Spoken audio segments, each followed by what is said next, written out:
നാളെ തൃശൂർ പൂരം കൊടിയേറും. വിഷുത്തലേന്നായ നാളെ പൂരങ്ങളുടെ പൂരമെന്ന് പുകഴ്പെറ്റ വിശ്വപ്രസിദ്ധമായ തൃശൂർ പൂരത്തിന് കൊടിയേറും. പൂരത്തിന്റെ പ്രധാന പങ്കാളികളായ തിരുവമ്പാടി, പാറമേക്കാവ് ക്ഷേത്രങ്ങളിലും 8 ഘടകക്ഷേത്രങ്ങളിലും നാളെ പൂരം കൊടിയേറും. അതോടെ തൃശൂർ പൂരത്തിരക്കിന്റെ ആവേശലഹരിയിലേക്ക് കടക്കും. 18-നാണ് പൂര വിളംബരം, 19-നാണ് പൂരം.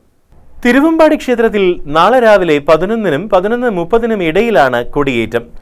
പാരമ്പര്യ അവകാശികളായ താഴത്തുപുരയ്ക്കൽ സുന്ദരൻ, സുഷിത് എന്നിവർ ഭൂമിപൂജ നടത്തിയ ശേഷം ശ്രീകോവിലിൽ നിന്നും പൂജിച്ച കൊടിക്കൂറ എടുത്തുകൊണ്ടുവന്ന് കൊടിമരത്തിൽ കെട്ടി ദേശക്കാരും ക്ഷേത്രം ഭാരവാഹികളുമെല്ലാം ചേർന്ന് കൊടിമരം ഉയർത്തുന്നതോടെ തിരുവമ്പാടിയിൽ പൂരം കൊടിയേറും. ഉച്ചയ്ക്ക് 2:30-ന് ക്ഷേത്രത്തിൽ നിന്നും എഴുന്നള്ളിപ്പ് ആരംഭിക്കും. എഴുന്നള്ളിപ്പ് നായക്കനാലിൽ എത്തുന്നതോടെ നായക്കനാലിലും നടുവിലാലിലും തിരുവമ്പാടിയുടെ പൂരപതാക ആലുകൾക്കുമേൽ ഉയർത്തും.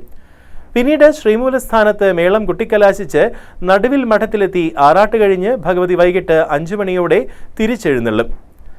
പാറമേക്കാവ് ക്ഷേത്രത്തിൽ ഇത്തവണ ഉച്ചയ്ക്ക് 12-നാണ് പൂരം കൊടിയേറ്റം. വലിയ പാണിക്ക് ശേഷം പുറത്തേക്ക് എഴുന്നള്ളിക്കുന്ന ഭഗവതിയെ സാക്ഷി നിർത്തി ദേശക്കാർ കൊടി ഉയർത്തും. ചെമ്പിൽ കുട്ടനാശാരി നിർമ്മിച്ച കവുങ്ങിൻ കൊടിമരത്തിൽ ആല്, മാവ് എന്നിവയുടെ ഇലകളും ദർഭപുല്ലും കൊണ്ട് അലങ്കരിക്കും. ക്ഷേത്രത്തിൽ നിന്നും നൽകുന്ന സിംഹമുദ്രയുള്ള കൊടിക്കൂറ കെട്ടിയാണ് കൊടി ഉയർത്തുക. കൊടിയേറ്റത്തിന് ശേഷം ക്ഷേത്രത്തിലെ പാലമരത്തിലും മണികണ്ഠനാലിലും സിംഹമുദ്രയുള്ള മഞ്ഞക്കൊടി ഉയർത്തും. തുടർന്ന് 5 ആനകളുടെ അകമ്പടിയോടെ എഴുന്നള്ളിപ്പും ഭഗവതിക്ക് വടക്കുംനാഥ ക്ഷേത്ര കൊക്കർണിയിൽ ആറാട്ടും നടക്കും.